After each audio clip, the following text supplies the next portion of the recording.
Hello everyone and welcome in today's PECB webinar. My name is Xim and I am the account manager for security portfolio at PECB, also the organizer of this webinar. As you are already informed, we organize weekly webinars on regular basis covering different topics and areas. Firstly, we take this opportunity to apologize for a webinar postponing due to the presenter urgency, and we kindly ask for your understanding. As you have seen, in this webinar, we will hear about the ISO 27001 in the world today, reason to consider it. This session will be presented by PECB trainer, Mr. Paulo Porfirio, who is a trainer for PECB partner SecuraStar, and he has more than 15 years of experience in information security related to banking, telecommunication, and utilities.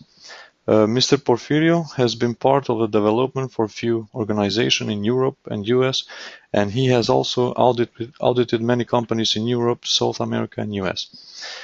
We hope this webinar will help you understand the current situation of ISO 27001 in the world today and why it is important to consider it in organization.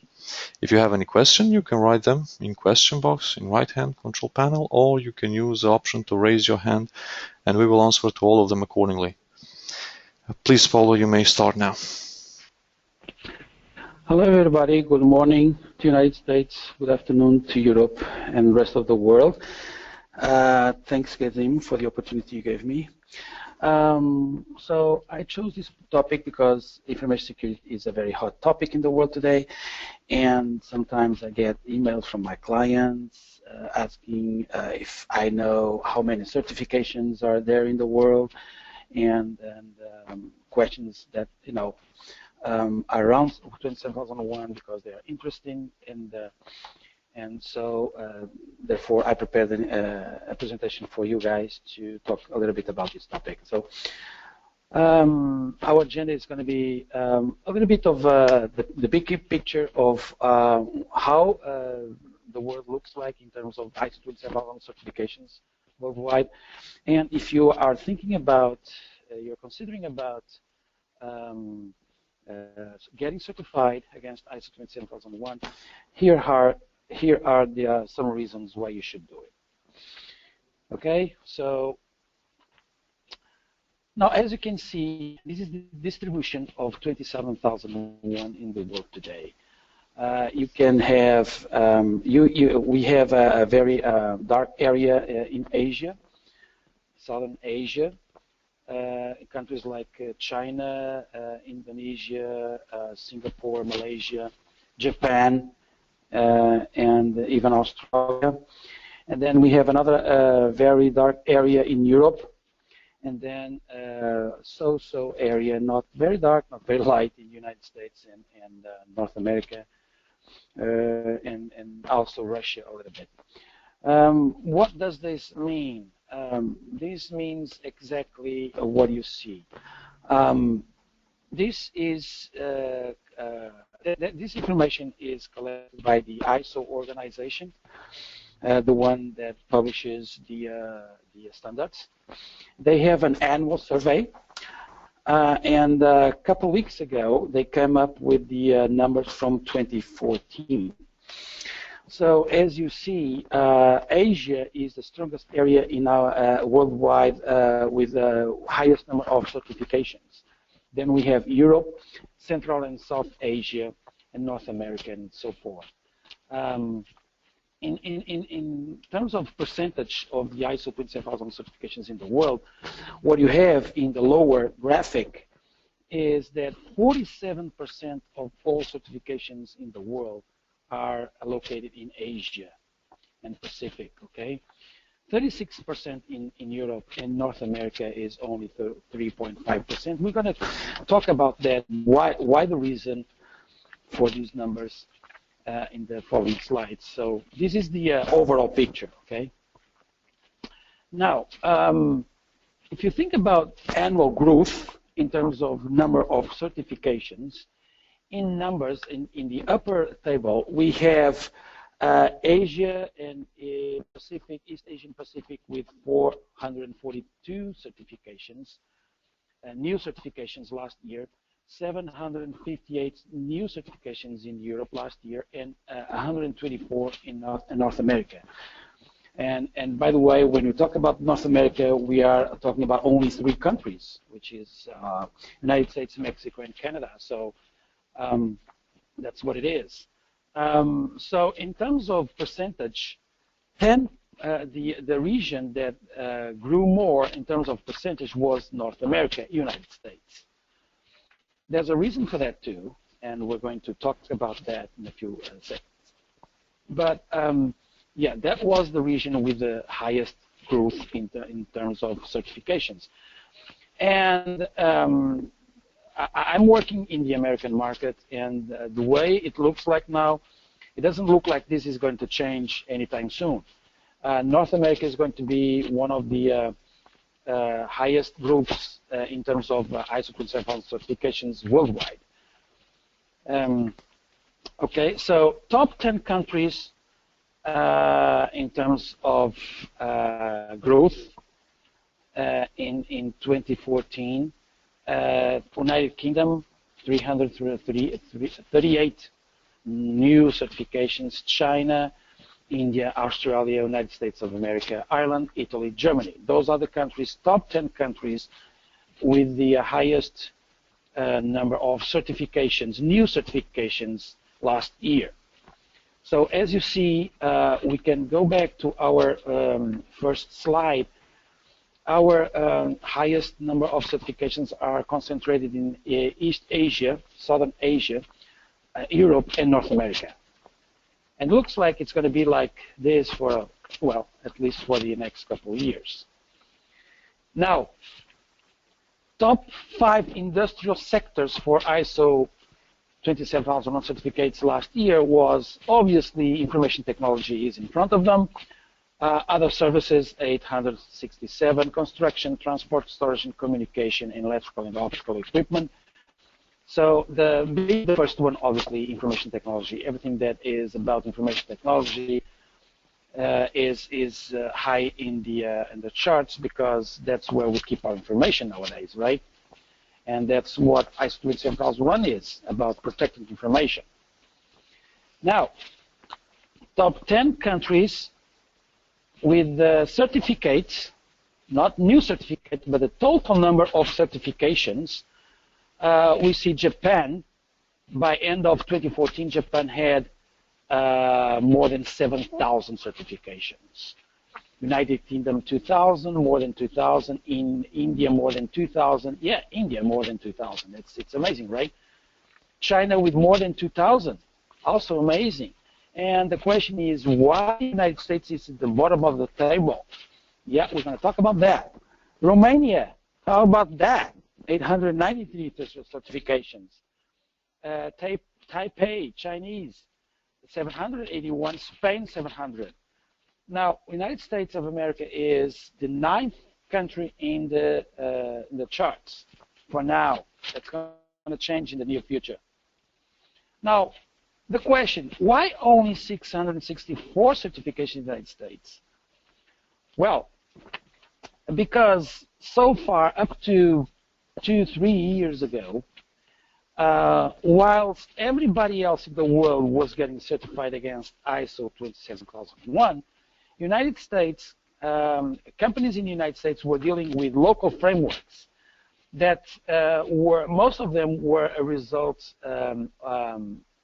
of the Enron scandal and other scandals in the industry. So they had to deal with SOX, GLBA, SSA 16, and other frameworks that are not accepted out there. Now, global companies, when they go to Europe or Asia, and they want to start business with other companies in Europe or Asia, the first question those companies ask is, are you certified? And it doesn't matter if they follow SOX or GLBA or SSA 16 or FedRAMP or FISMA. Those are not accepted out there. The only international standard that is accepted out there worldwide is, in fact, ISO 27001.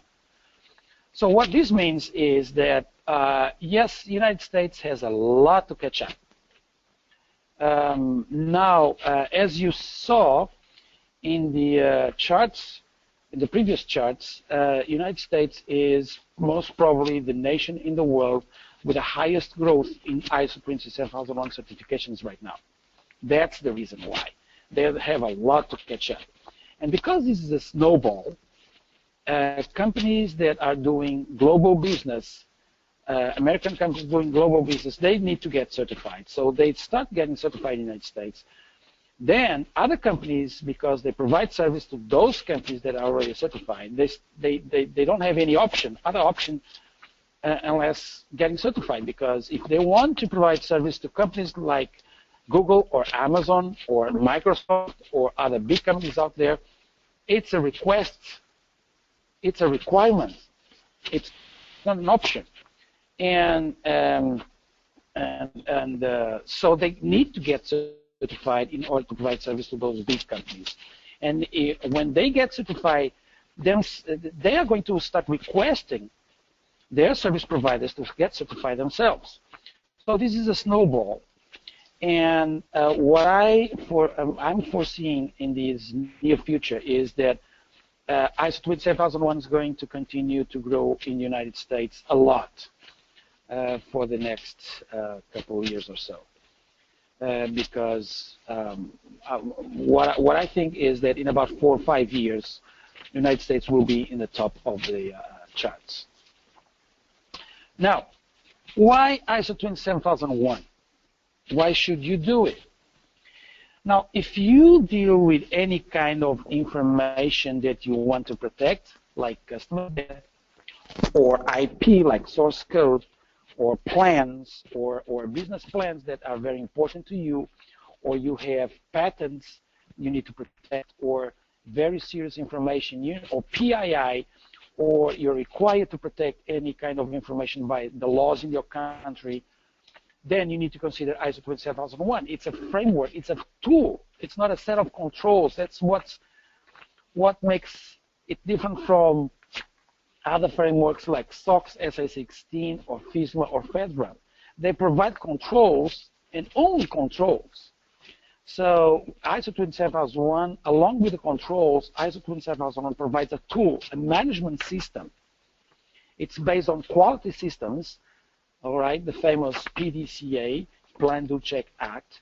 So it's a system that improves itself. So that's the difference between, the major difference between ISO 27001 and other control frameworks out there. Why you should consider, well, you're not safe.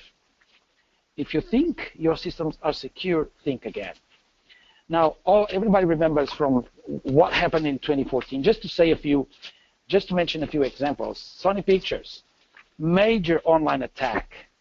Employees' personal data and corporate correspondence were disclosed. JP Morgan, Chase and Company, JP Morgan, big JP Morgan. You would think, well, they're big, so, well, they were breached. And someone stole 67 million households and 7 million small business information, related information, okay? And I could go on. And everybody knows that what's going on the cyber world out there with countries attacking countries. A lot of attacks coming from Russia and China attacking targets in the United States, companies in the United States.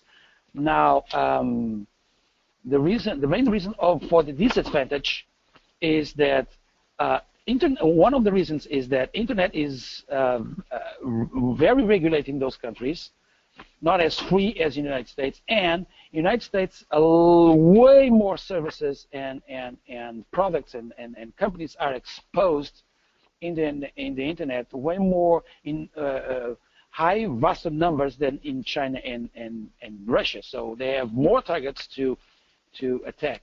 By the way, it's not only coming from Russia and China, obviously. It's coming from other countries as well. But nowadays, it's a very serious issue. Now,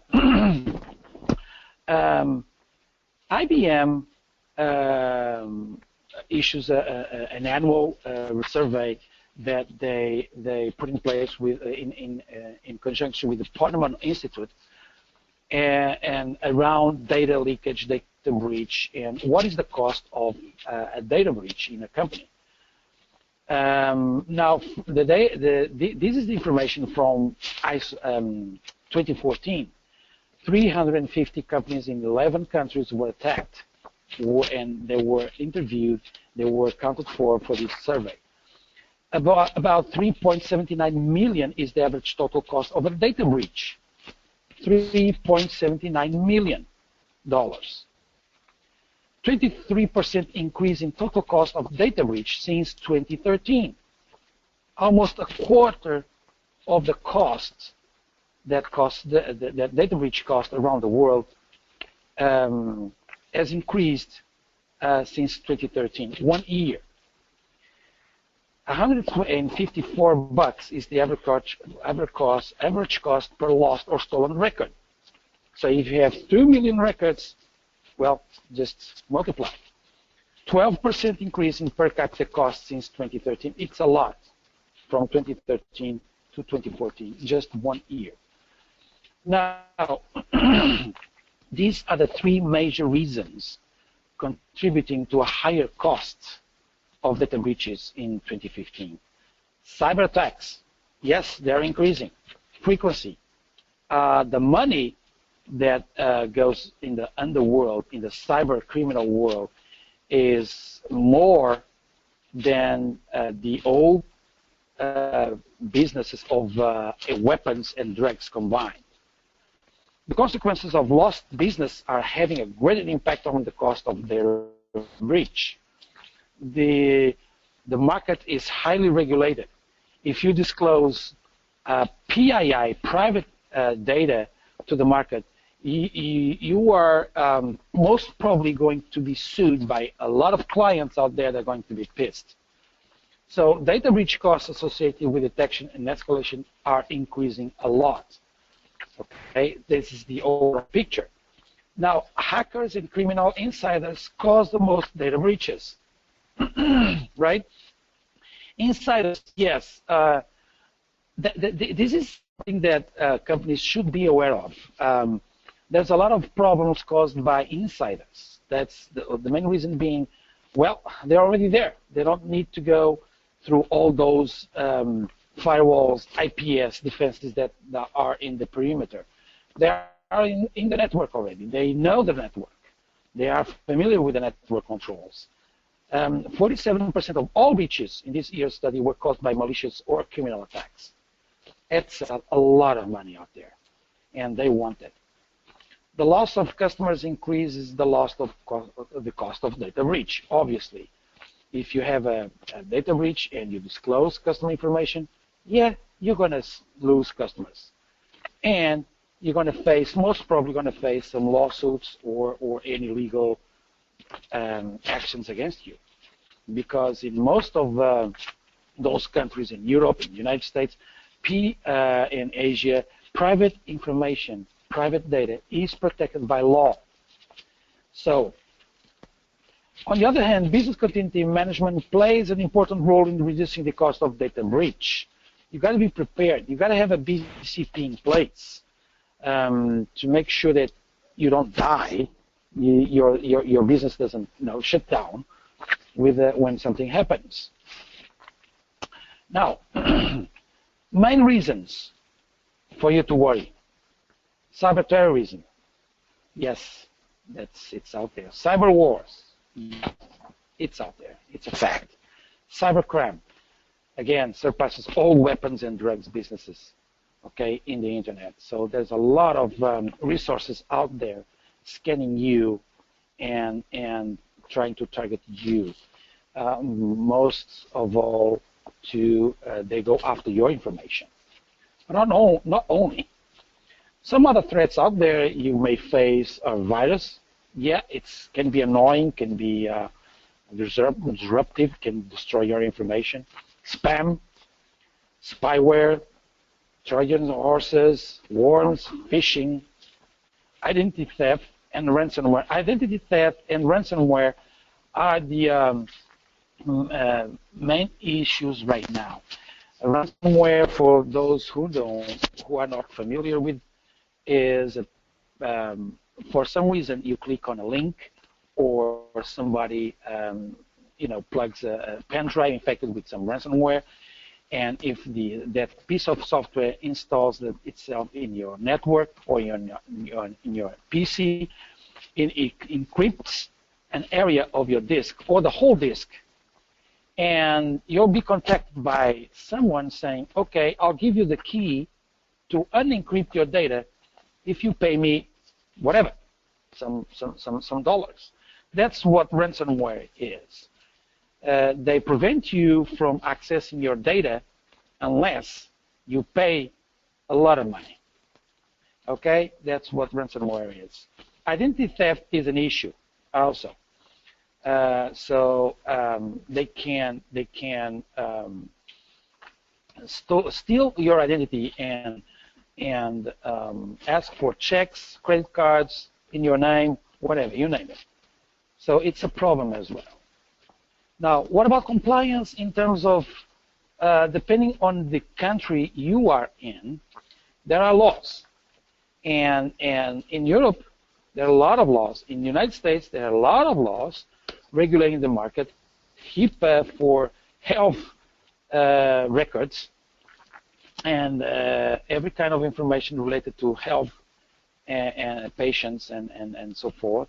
PCI DSS for the payment industry, credit cards, payments, and all that stuff. Legal regulatory requirements in terms of what you need to comply with in encryption laws, and FedRAMP for the United States. Some companies need to comply with that. Data privacy, yes. Data exportation. Safe harbor is dead. European Union is coming up with new laws to protect private data, and everything indicates that it's going to be more tightened than the previous one. So you need to abide with all these laws, legal requirements, contractual requirements. Yes, it's a headache. It can be a very, very big challenge for a company working in or operating in a very regulated environment. ISO 27001 can be the umbrella managing all the other requirements out there. Now, why you should think about ISO 27001? Here's some reasons. It's the only international recognized standard nowadays. It is. There are a lot of frameworks and national laws and requirements out there. When it comes to being the international recognized, there's only one, ISO 27001, in terms of information security, obviously. Now, it's a powerful framework, tool, set of processes, procedures you can put in place to manage your information security. That's it's the biggest difference in between 27001 and other set of controls out there. This one is a management system. It not only provides you with some controls to put in place, it provides you a whole tool that you can use in your organization, regardless the size or type or anything else. It can help you to manage your information security. Now, does that mean that you're going to be invincible, that your systems will be 100% secure? No. It means that it's going to give you more opportunities, more chances, more knowledge, more tools to manage your information security according to best practices. That's what it means. Now, it's a must-have if you are global or you're considering doing business with companies around the world, especially in those areas, Northern Europe, East, Southern Asia, or North America. Yes, it's a must. It's a requirement. You can't even you're not even considered for the a proposal or a quote if you're not certified. Period. Now, improves your processes, your internal processes, and reduces costs. Why? Because it's going to introduce some quality in your processes around information security. Allows better management decisions because you assess risks. By assessing the risks, now you can decide which to address first and where to spend your money and how. Manage risks proactively instead of reactively. You put your system in place ahead of or before bad things happen. Okay, so that's being proactively. You put a system in place that's going to help you to prevent some bad stuff from happening. Okay, does it prevent all bad stuff from? No, obviously there are always some risks you cannot avoid, small risks that you accept, and you cannot avoid an earthquake, right?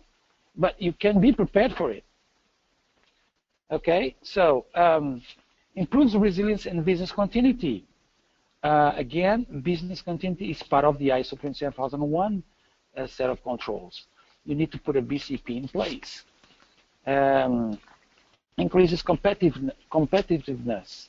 Yes, it does. When you go to the market and you show your certification, what you're doing is showing to your potential customers that you follow the best practices, and you're certified against an international standard, which obviously is good for you. Now, roadmap to implement NES 27001 is not as difficult as you think, guys. This follows the PDCA approach. We first plan, establish the ISMS, we plan, then we implement and operate the ISMS, we do. Then we monitor and review the ISMS, we check and maintain and improve the ISMS, we act. Now, depending on your scope, okay, this is the most important step when you define the scope.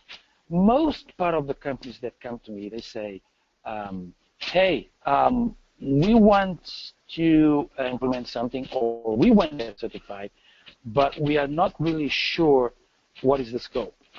And most of the companies think that they need to include everything in the scope. That's not the case at all. Okay. Now the idea here is to narrow the scope, because this costs money. So narrow the scope enough, but in a way that still adds value to your business. It still makes sense to your partners, your stakeholders. If your, for instance, if your operations business area owns the customer data, customers are worried about the way you treat their information, and that's the reason for your certification. Why should you consider marketing or financial? Let's stick to the information we want to protect. So this is the most important step of the project. This can define if your project is going to be successful or it's going to fail.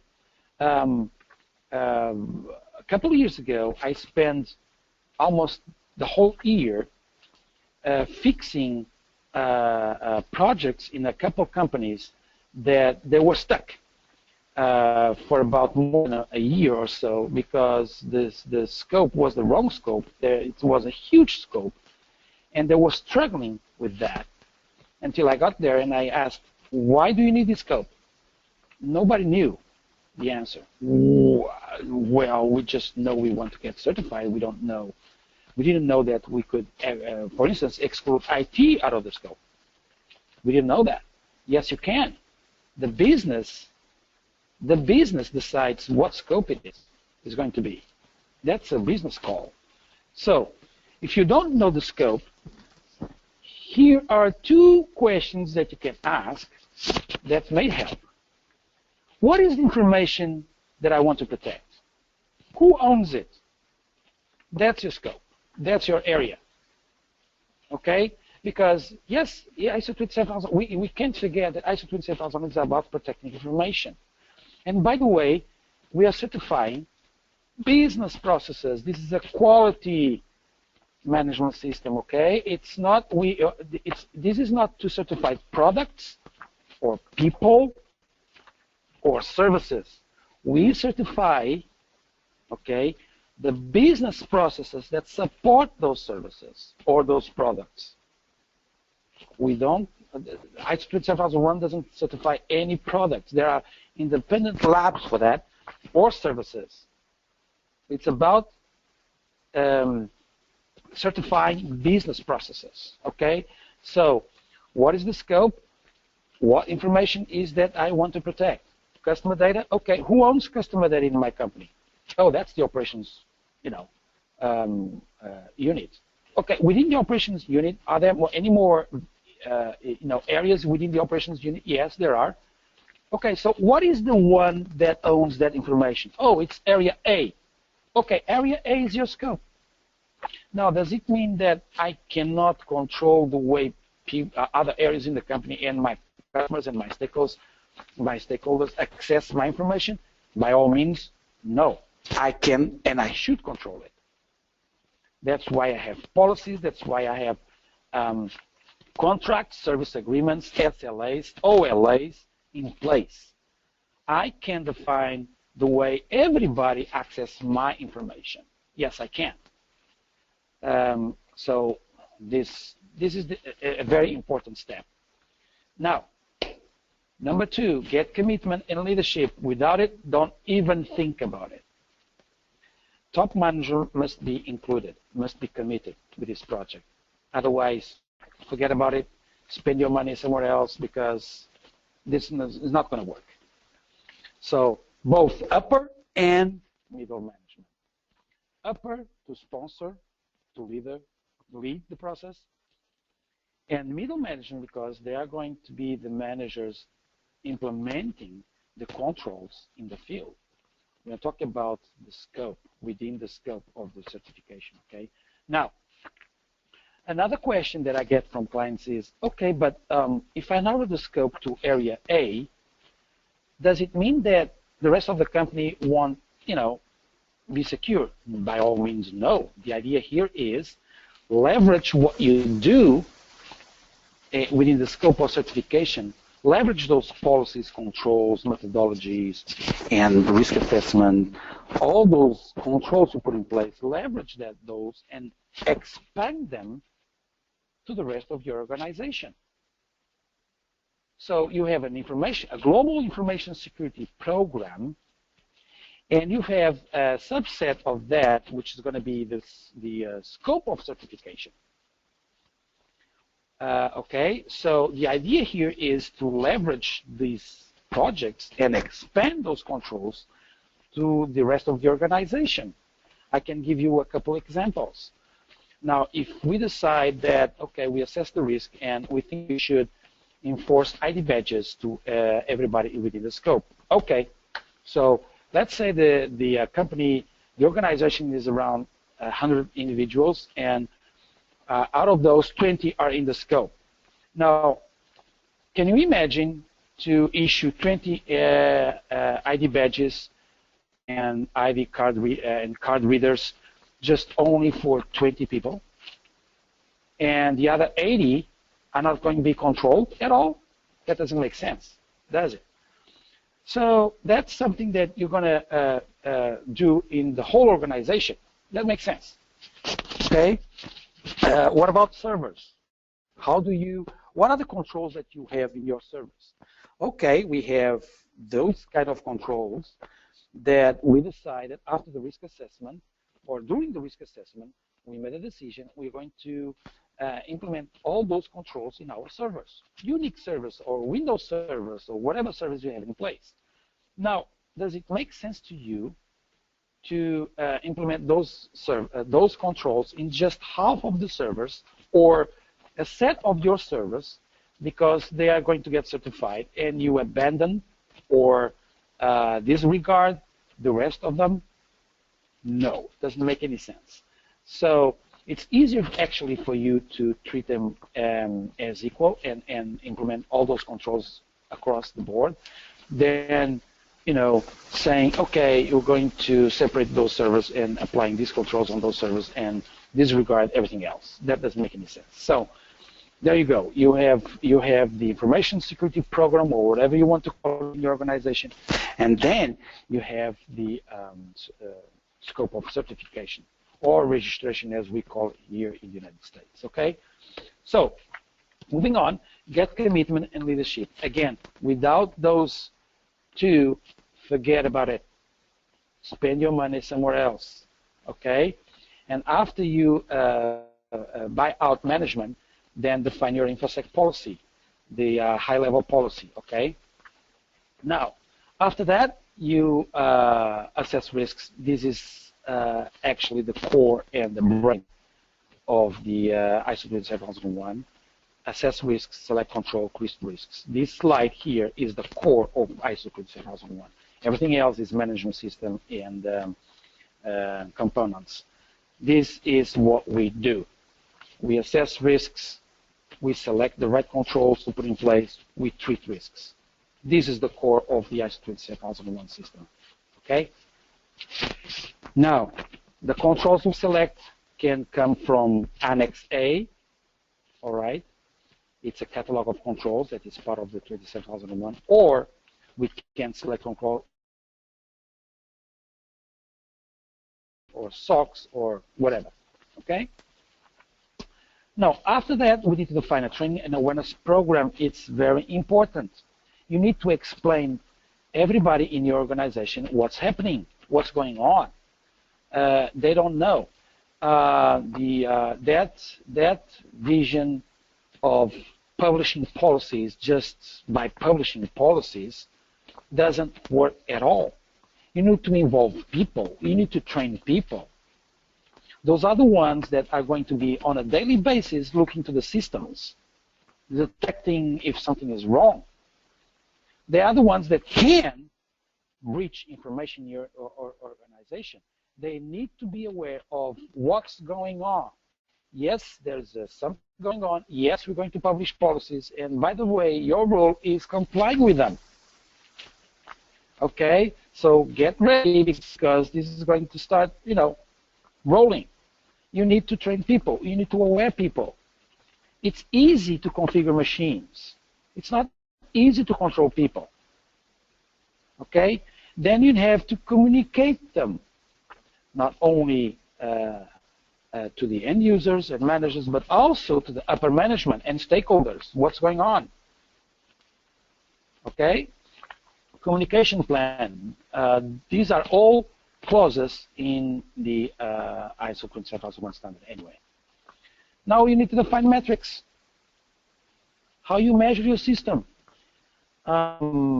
This is one of the biggest differences, as I told you guys before, in between ISO 27001 and other set of controls out there. Metrics are part of any management system. You need to measure your system. Is it working the way it's supposed to? Is it doing something I wasn't planned for? Okay, how are we doing? We define objectives, yeah, but you need to measure them. Are we accomplishing our objectives? How we are doing? And we need to define internal audit program. Yeah, that's a very big piece of your system, auditing your system. You have internal audits and external audits. Internal audits is you auditing yourself. External audits are the certification bodies / registrars auditing you. All right, okay. And then you define corrective actions. Corrective actions is what you put in place to correct what is wrong in your system. So the PDCA cycle is complete. Now this is the whole thing. Okay, again, define scope, get commitment. Without them, forget it. Assess risks, select controls, treat risks, training and awareness program, communication plan, define metrics, internal audit program, corrective actions. This is actually clauses 4 to 10. Okay? Operate the ISMS. After you implement it, operate it. Assess and treat new risks, manage changes. Changes is fundamental, critical. Now, after implementing the system, the only way of controlling the system or keeping control on the system is controlling changes. Nothing gets changed in production systems without being approved, tested, and deployed. Okay? Properly. Now, evaluate ISMS performance, measure, monitor, audit, review. It's a constant thing. You need to measure. You need to monitor. Most of you probably, if not all of you, have monitor tools in place that monitor your systems. Cisco, HP, you name it. You have monitoring tools monitoring your networks. All right? Auditing your system, reviewing your system is a big part of it. Okay, you need to review, make sure that, okay, you improve it. And yes, you improve it, your system. And after that, get certified. The certification audit, by the way, it's separate in two stages, stage 1 and stage 2. The amount of time in between stages depends on you. It's up to you. It's your call. Stage 1 is when they come and look at only the ISMS document. Stage 2 is when the auditor comes and audits your controls that you implement, the operational controls that you implement in the field.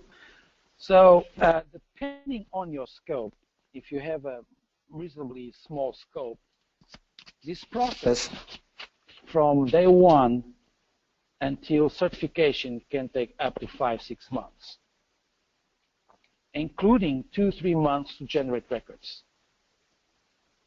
Okay, and including the audits, obviously. So it's not as difficult and as expensive as you might think. Last slide is about an ISMS managed software that SecuraStar developed that can help you guys to manage your ISMS. It manages sections 4 to 10. You can use it to help you managing compliance or governance with other legal requirements out there like PCI or HIPAA or FedRAMP or others. It manages tasks for you. It has a whole risk assessment model based on 27005. It's low-cost, affordable software. You can have a free 15-day trial. It's based on Amazon Web Services, so you can have it from anywhere in the world. You only need a web browser, I think you guys should take a look at it. All right, and that's it. Now I think we can, Gazim, I think we can open the session for questions. Yes, Paulo. We have a few questions, so I will read to them, and you will be able to respond. I think many of them we have gone through, but we need just to give a specific answer to any of them. The first one is when talking about ISO certified, is it a whole company and all of its processes that count here, or do companies also count if they have one small piece or processes certified? That's a good question. The scope of the certification is whatever the business decides. So it's very rare that the whole company gets certified, unless it's a very small company with literally 10 to 12 people. Other than that, there's no reason why you should certify the whole company. Why? Because first of all, it doesn't matter for your customers if you certify your, marketing area or your sales area or your financial area. They don't care. So you can if you want to, but it doesn't. The ROI, the return of investment, is very, very low. So again, you should focus on the area that owns the piece of information you want to protect, and that's your scope. You can exclude everything else in the company. And how can you do that? Okay, for ISO 27001, everything that is out of the scope is considered an interest party. Now, how do you control internal departments like HR, IT, facilities, software development? You control them with OLAs. You define the policies and controls in your system, and you basically tell them, hey, if you want to access my information, these are the policies you need to comply with.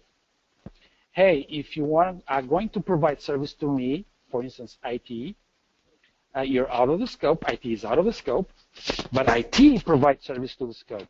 Okay, this is how, and you define an OLA, operational level agreement, which is the only difference between the OLA and the SLA, you define it with your providers, with your external providers, is the clause and legal stuff. The level of service is what you get.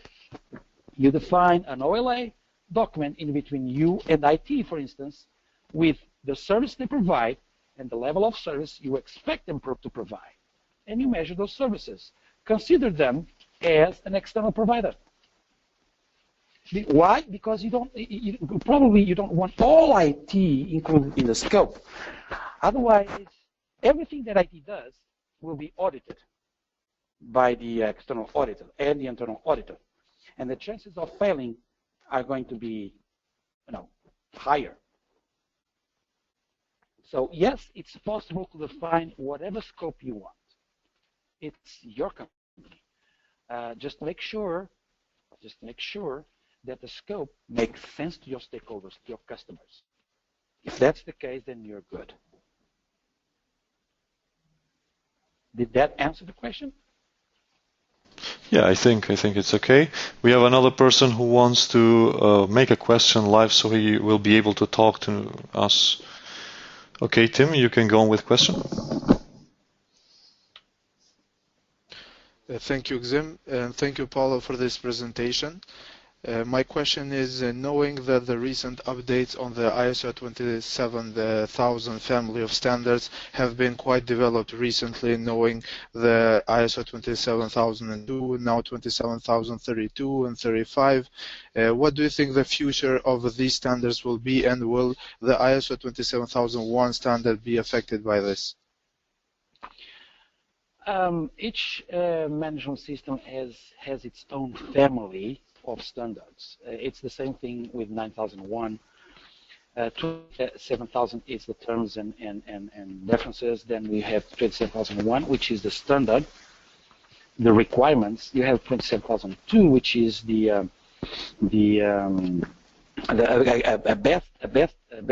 guideline to implement those controls from Annex A in 27001.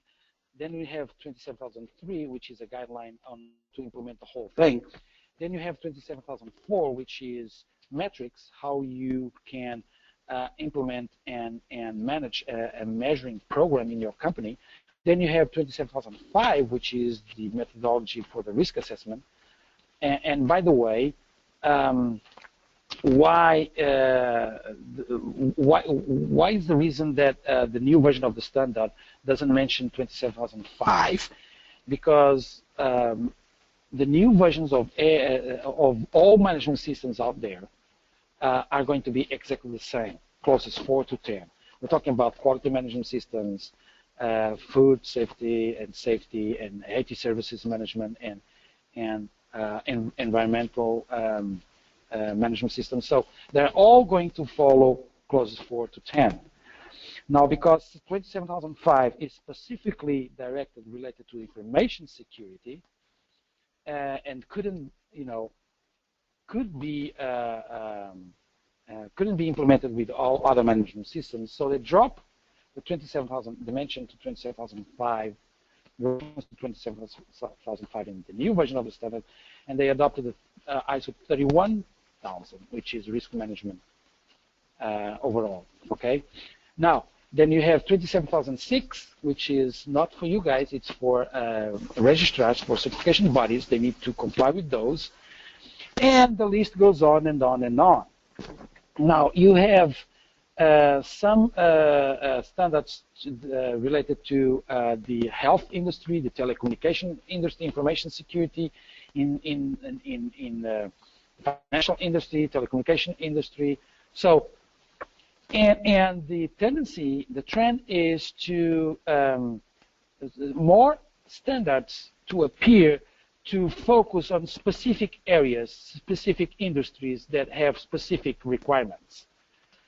But one thing is for sure, 27001 will still be the main one, the one that you can get certified against. By the way, you cannot get certified against 27002. It's a guideline. It's a best, it's a nice to have. It's not a must have. A lot of clients contact me asking, how can I get certified against 27002? You can't. You can get certified against 27001, not against 27002, because it's not a set of requirements. It's a guideline. So 27001 will still be the main one with the requirements against which companies can get certified. I hope I answered your question. Okay, Paulo, we have another question. It says, according to any surveys and information you might have, which sector is mostly threatened for information theft? Well, we have, as we saw in my slides, at least this is the situation in the US. Most part of the companies out there, they ask you for everything you can imagine. Name, address, social security number, everything for you to be a customer or register online. So they all have sensitive information, all sectors. Obviously then you have more sensitive sectors than others, like the financial industry and the banking industry. They have credit cards, right? And the health industry, they have health information, health records. You don't want them to be disclosed. So, but criminals out there are after any kind of information they can get their hands on. But yes, mainly credit cards and health records and private information. That's that. But for you, an organization that is collecting customer data, your customers don't care. They want you to protect. They don't care if the data is not required. You are not required to protect it by law or any of that, if that's the situation. But they want you to protect their data, period, regardless what happens. So I don't think it's an option. Either you get certified or not, but you need to protect the data you collect from your customers, from your end users, from your employees. Okay, there is no more question, and we wish to thank you, Paulo, for this highly informative presentation. Thank you to all attendees, and I believe you had the chance to learn new things today. We also take this opportunity to inform you that today will be our last webinar for year 2015, and we wish you happy holidays and all the best in 2016. Next year, we will have a very hot topic starting in the beginning of 2016. And we encourage you to follow us and see all our updates. Thank you once again, and we look forward to meet you next year. Thank you, everybody.